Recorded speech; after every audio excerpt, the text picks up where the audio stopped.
Bienvenidos a la review de la Nvidia RTX 5090. Hemos analizado su rendimiento en gaming, en benchmark, en consumo, para que veáis si os renta o no. Y tratándose de un producto tan importante, chicos, fui al taller de PC Componentes para enseñaros la GPU in situ. Dentro vídeo. Hemos aprovechado que hemos venido para grabar las RTX 5080 y les he dicho, oye, ¿tenéis una 5090? Efectivamente, concretamente hemos montado para esta review las MSI Gaming Trio. Están aquí dentro, ¿vale? Chicos, os decimos que hemos probado benchmarks, suite de 3D Mark, Firestrike, Firestrike Extreme, Firestrike Ultra, Time Spy Ultra, Port Royal y la suite de Blender, para ver qué tal tarda en renderizado 3D. Juegos, os digo lo mismo que la 5080, hemos probado todos con ajustes gráficos al máximo y en 4 escenarios distintos, aunque en 2 bloques. Sin Ray Tracing y con Ray Tracing, sin Ray Tracing, DLSS y sin DLSS, y con Ray Tracing, sin DLSS y con DLSS. Polémica, ¿qué DLSS habéis utilizado? Bueno, muy sencillo, DLSS 4. ¿Por qué? Porque Multi-Frame Generation es la gran novedad de las RTX 5000. ¿De acuerdo? ¿Podríamos haber probado DLSS 3? Sí, pero creemos que si estas tarjetas gráficas traen lo mejor, ¿por qué no probarlo? Luego también hemos probado las temperaturas y consumo, como siempre, en reposo y en carga, para que os hagáis una idea qué fuente necesitáis, cuánto de grados tienen en carga o en reposo, etc. Así que vamos con la review. Aquí tenemos a la protagonista principal, MSI Gaming Trio RTX 5090. Estamos hablando de una GPU que es muy grande, ¿de acuerdo? 3 ventiladores. Tenemos 32 GB GDR7 a 28 gigabits por segundo. Más de 20.000 CUDA cores, chicos. Es lo más potente que ha hecho Nvidia para plataformas domésticas hasta ahora. Conector de 12 pines, ¿vale? Si estáis preocupados por el conector, viene con adaptador, ya sabéis. Salidas, DisplayPort 2.1 y HDMI 2.1. Y utiliza interfaz PCI Express 5.0 de 16 raíles. La hemos probado en Cyberpunk 2077, en Alan Wake 2, en Hogwarts Legacy, en Dragon Age, en Counter-Strike 2. Diréis, Ángel, ¿qué hacéis probando Counter-Strike 2? Bueno, muchos jugáis a Counter-Strike. Y es la coña también de me compro una 5090 para jugar al Minecraft, ¿no? Pero bueno, ¿me entendéis? Vamos con las pruebas gaming y os enseño toda la comparativa. Ya de vuelta al setup, la verdad que siempre que voy al taller aprendo algo nuevo. Nos ha flipado esta tarjeta gráfica y dentro de poco en este vídeo veréis por qué. Antes de nada, antes de pasar la ficha técnica, el banco de pruebas, etc., creo que debo abordar el tema polémico de los conectores PCIe quemados en las RTX 5080 y 5090 que están saliendo en muchas noticias, ¿vale? Cositas que tengo que aclarar. A ver, lo primero, me he puesto en contacto con el taller de PC Componentes, ¿de acuerdo? Para ver qué me podían decir, oye, ¿qué está pasando? Tal. Ahí me transmiten tranquilidad y me reiteran una y otra vez que no han tenido ningún problema con las RTX 5080 y 5090 y no solo estas que hemos probado, sino otras. Al parecer, estos quemados o cables derretidos se produce por una cosa que es el contacto de los pines. El problema se produce cuando uno de los conectores internos hacen una mala conexión, debiendo de soportar toda la carga el resto de pines. Estamos hablando de 12 pines, ¿no? Pues al final, si están conectados 8, pues los 8 tienen que aguantarlo todo. En reposo esto no es un problema. El problema surge cuando estamos jugando o estresando la GPU y esta pide 300 y 100 vatios en el caso de la RTX 5090.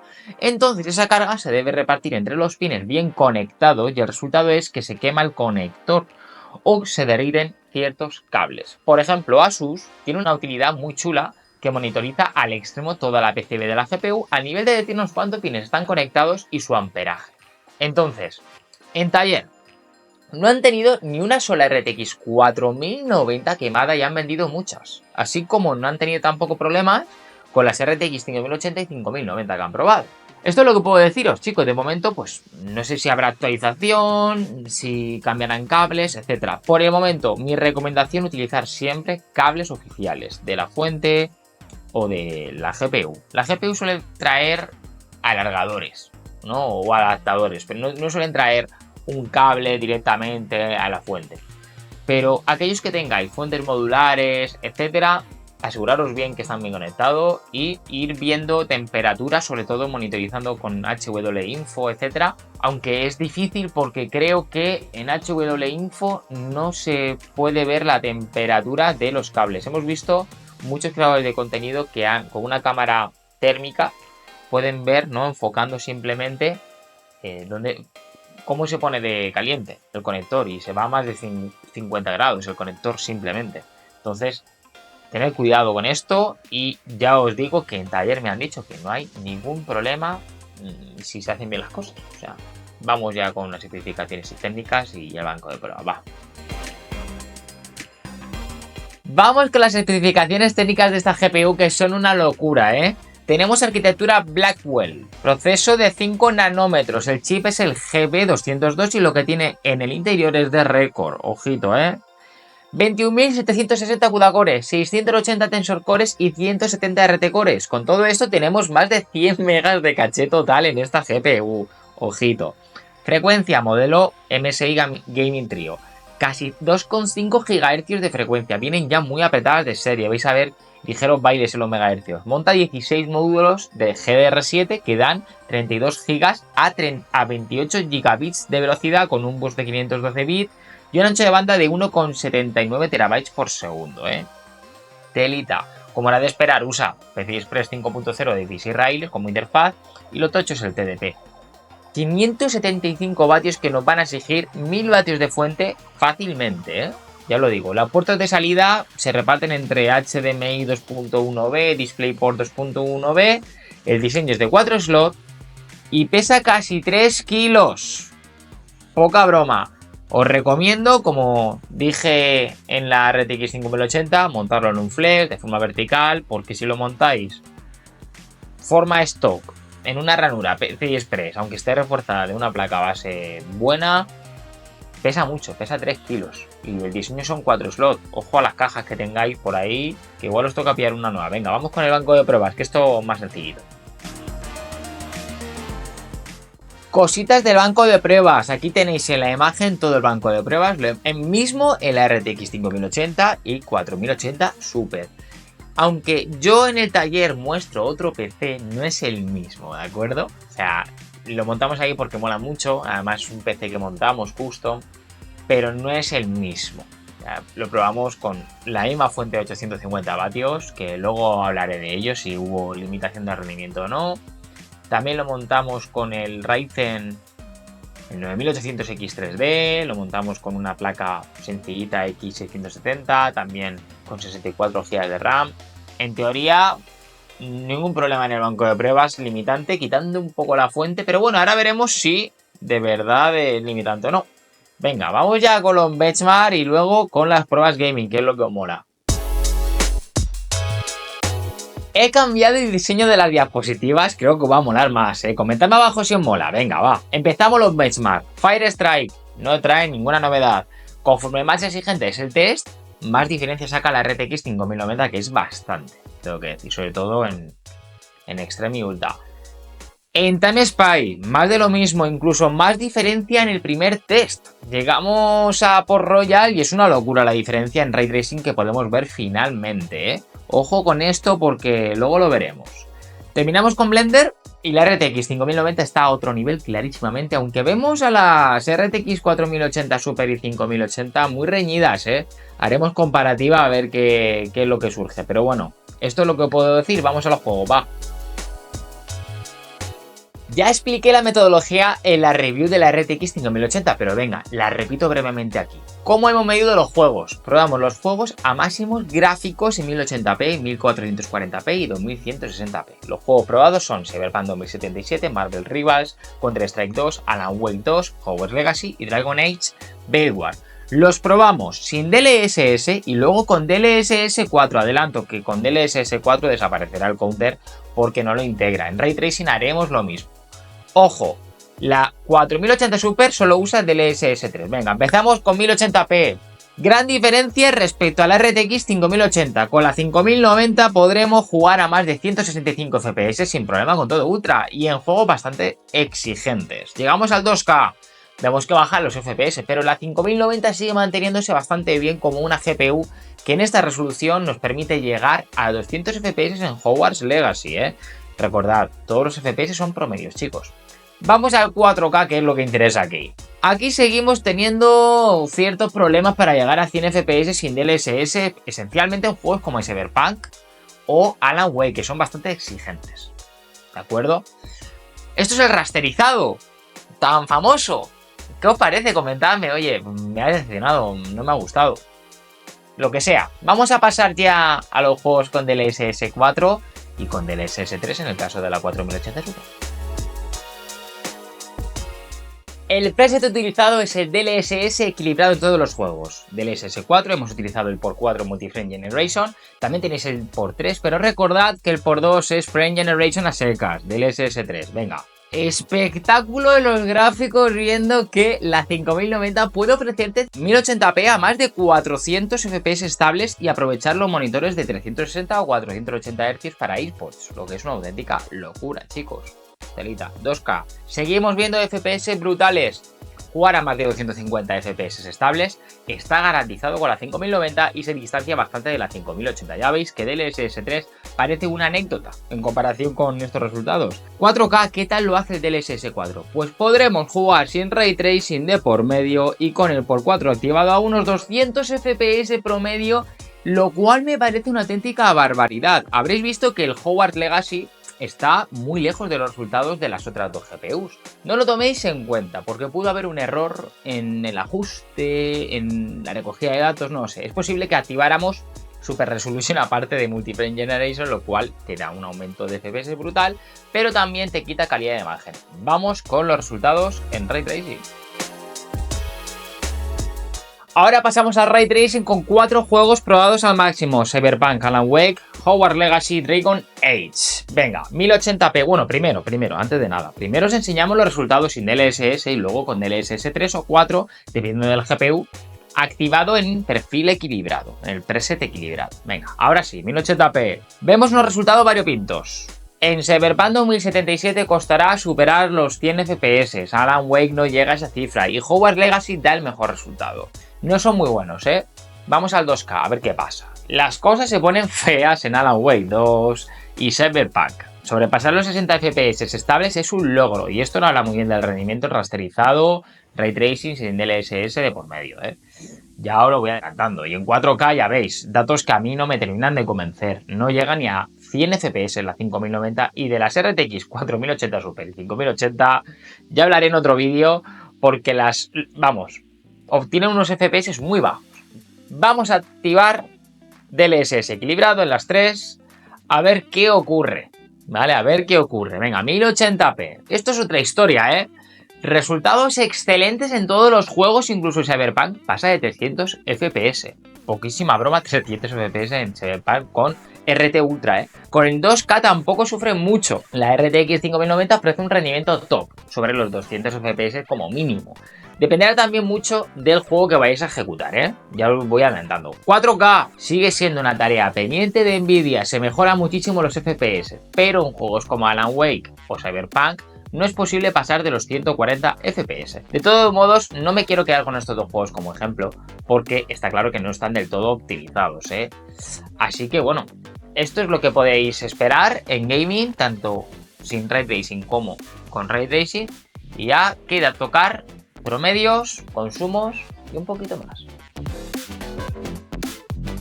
Hemos sacado los promedios de FPS sin Ray Tracing y con Ray Tracing, asimismo sin DLSS y con DLSS. Bueno, el primer gráfico es sin Ray Tracing y podéis ver 2 bloques, bueno 6 en concreto. Aunque ponga DLSS 4, la 4080 Super es con DLSS 3, ya sabéis, lo típico. Repaso datos. 238 FPS más en 1080p, 195 más en QHD y 134 más en 4K totalmente rasterizado. Activamos DLSS 4, ¿qué pasa? Se disparan los FPS. Estamos hablando de 300 FPS promedio más en 1080p, 215 más en 2K y 127 más en 4K. Nos pongamos como nos pongamos, chicos. Esto es para levantarse y aplaudir a Nvidia, porque la experiencia de juego no la hemos notado ni borrosa, ni rara, ni trozo, ni anomalías. Escucha, se juega perfectamente normal. ¿Habéis flipado? Bueno, pues en Ray Tracing es aún más ridículo. La ganancia de FPS de nativo a uso de DLS es incluso mayor. A mí me queda claro ya que si voy a jugar a Ray Tracing, debo activar DLSS para tener una gran experiencia. O sea, es así. Lo mejor de todo, vais a flipar. Estos datos los consiguen en equilibrado. No me quiero ni pensar que ocurre en performance o ultra performance. Yo, recomendación, performance o ultra performance para 4K. Esa es mi recomendación. Mía, no me la ha dicho nadie, os la digo yo. Por experiencia que he tenido, jugando, etc. ¿Vas a jugar en 1080p 2K? Vete más a Balanced Quality. Oye, Ángel, que el juego no me sigue yendo lento de FPS, pues baja ajustes. Porque, salvo juegos como el Starfield, que aunque bajes todo, sigue yendo como va. Que, por cierto, vamos a añadir más juegos, pero nos gustaría ver más por ahí lo que pensáis, qué juegos queréis, etcétera, ¿vale? Para añadirlos. Y yo creo es para que os sea más útil lo que veis, ¿de acuerdo? Siempre juegos modernos, chicos. No me recomendéis ahora GTA V, ¿vale? Recomendadme juegos modernillos. El otro día vi un compañero que puso en un comentario de YouTube el Wukong. Lo tendremos, tranquilos que lo tendremos. Así que nada, vamos a hablar de consumos y carga. Bueno, consumos y temperaturas, perdón, consumos y temperaturas, que se me va. Vamos para allá. Vamos con el consumo y con las temperaturas. Medido con OCCT, ¿de acuerdo? GPU sola. Estamos hablando de una 5090 que en carga se ponen a casi 600 vatios. Poquísima broma, ¿eh? Muchísimos vatios. Temperatura, unos 72 grados en carga. Me parece que es bastante correcto. No voy a decir que es un dato malo, porque menos de 10 vatios respecto a la 5080 y con lo que es la 5090, el rendimiento que da, etcétera. No me parece una locura, chicos, ¿qué queréis que os diga? Ahora, poca broma con el consumo, ¿eh? Telita del telar. Y he visto datos de más de 600 vatios, más de 620 vatios, estresándola al máximo, ¿eh? Que ya son situaciones muy, pues, con Furmark, con herramientas más tal. Nosotros la hemos estresado jugando a videojuegos, etcétera. Si vais a utilizar la 5090 con herramientas profesionales a cascoporro, pues igual os da más vatios. De ahí los 1000 vatios de fuente de alimentación de recomendación. Así que bueno, eso es lo que puedo decir de consumo y temperaturas. Vamos con las conclusiones y os digo si me la compro o no me la compro, para quién la recomiendo. Hay tela que cortar. Os traslado las conclusiones que os puse en la review del blog porque pienso totalmente igual. Y allí le pongo nota, bicheado un poquito. La Nvidia RTX 5090 es una GPU muy pesada que hemos montado en un flash o un soporte vertical porque es lo más recomendable debido a sus casi 3 kilos de peso, chicos. Pesadita, ¿eh? Para mí va a ser la GPU de 2025 a la mejor. Sin ninguna duda, porque esos 32 GB GDR7 se notan en 4K una barbaridad. Y si no hemos hecho pruebas en 8K es por una mera cuestión de televisores o monitores con esa resolución no existen prácticamente. No porque no tire bien. Jugar a 4K a 240 Hz va a ser posible al menos activando del SS4. O sea, es una barbaridad en la 5090. Hemos probado juegos muy exigentes, por lo que todo lo que sea bajar el listón a nivel de exigencia, la tarjeta gráfica va a volar. Eso sí, el consumo me parece una locura, y lo tengo que decir. Diría que es la GPU que más consume en los últimos 10 años. Por eso se piden 1000 vatios, me parece una barbaridad. En cuanto a las temperaturas, sí que es verdad que no me parecen una locura. Creo que 72 grados jugando puede ser una cifra razonable, dependiendo de qué temperatura ambiente haya. Pero bueno, probaremos más juegos y más tarjetas gráficas al mismo tiempo para que veáis las diferencias. Pero os pido paciencia, porque estamos empezando a coordinarlo todo. Y ahora, no me quiero olvidar del precio de esta Nvidia RTX 5090, el modelo MSI, ronda los 3.000 euros. Es un precio claramente enfocado para profesionales, a mi parecer. Tened en cuenta que no solo los gamers van a comprar esta GPU, sino también profesionales de la inteligencia artificial, quienes trabajen con modelos 3D, etc. Es perfecta para entrenar también modelos de inteligencia artificial. A mí me parece un precio al que pocos pueden acceder. Entonces, es así. Por último, quiero darle crédito al taller de PC Componentes, a los miembros que se han encargado de la parte técnica de estas reviews, ¿vale? 3 máquinas: Jonathan Cabanes, Javier Dolera y Antonio José González. Y bueno, ahora me toca a mí decir, ¿me la compro o no me la compro? Yo recomendaría la Nvidia RTX 5090 para quien se dedique a un ámbito totalmente profesional. Y no me refiero a aquellos que solo trabajáis con IA, que tela ya, o con herramientas profesionales, sino también creadores de contenido que streamean a la vez que juegan a títulos muy potentes, ¿vale?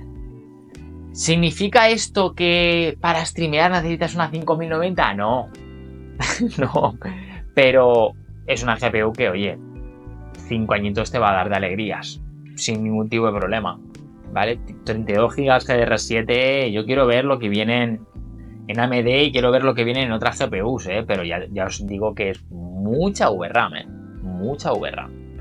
Así que nada, esa es mi opinión. Consumo me parece disparatado y sí que es verdad que el precio me parece muy alto. Me parece muy alto. El consumo para mí debería reducirse en vez de aumentarse. Porque si estamos avanzando de proceso, es verdad que es el mismo proceso que en Ada Lovelace, en las RTX 4000. Y ahí pues simplemente añadiendo más transistores, pues hay más consumo en la GPU. Pero debería ser la tendencia al revés, no subir, bajar, ¿vale? Ir a un futuro más eficiente, que oye, que con menos consumo el rendimiento vatio suba, ¿no? Fíjate que creo que en este CES 2025, cuando fueron presentadas, Nvidia no sacó la gráfica de rendimiento vatio. Creo, siempre la suelen sacar, ya no la sacaron. Porque claro, obviamente aquí ya eso no se puede vender. Precio, desde 2.300, 2.400 euros, los modelos más baratos. Es alto porque creo que la 4090 estaba por debajo de 2.000 euros. Estamos hablando de más de 300 euros de diferencia entre una generación y otra, Tendremos las 5070 y 5070 Ti. Suscribíos porque va a haber review con los mismos escenarios. Igual añadimos algún que otro juego, pero por ahí. ¿Por qué no hemos probado la 4090? ¿Por qué creéis? ¿Por qué no hay? Es que no hay. Y 4080 Super probamos la última porque tampoco nos quedan ya en la tienda. Entonces, no podemos hacerlo todo, chicos. Es una pena. Pero bueno, espero que lo entendáis. Así que nada, por mi parte eso es todo. Intento siempre ser lo más transparente y ayudaros en cada review. Y nos vemos en otra review. Chao, chao, chao, chao, chao.